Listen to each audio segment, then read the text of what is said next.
All right, welcome back to Cruise Control. My name's Eric, and today we talk about the Ford Bronco Raptor.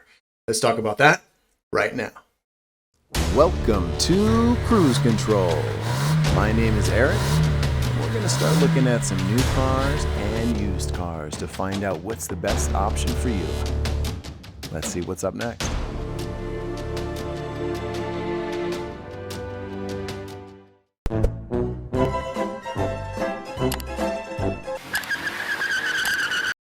All right, so rumors have been confirmed by Ford that the Ford Bronco Raptor is real, which we all kind of knew because, as you can tell, the spy shots have been out for a while. So the cat was already out of the bag, and I'm excited for this Ford Bronco. I really think this is a smart idea by Ford. There's going to be a lot of people lining up for this vehicle. The Ford Bronco was already selling more than I think Ford even thought was going to. So putting in a beefier suspension, a bigger engine, making it more off-road capable is just a smart move by my opinion. Now, let's take a look at what it should come with.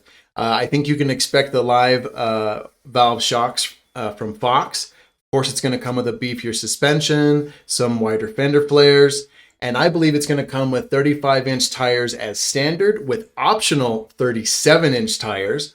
There is going to be a base pack with the Ford model number of 373A or the luxury pack, which is 374A. That should include adaptive cruise control, a heated steering wheel, and wireless charging.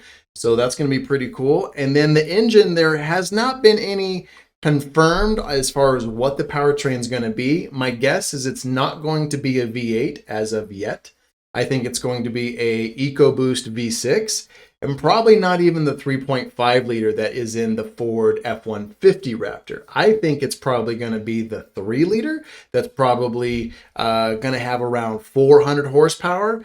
And I think that should be some pretty good power for this Bronco. And then maybe later, maybe Ford's going to make a Ford Bronco Raptor R. And maybe that will get the V8 in there. That'd be fun. Now, I don't know if the V8's coming or not, but at least I do know this this Raptor is coming. I still don't know what powertrain is going to be in here exactly.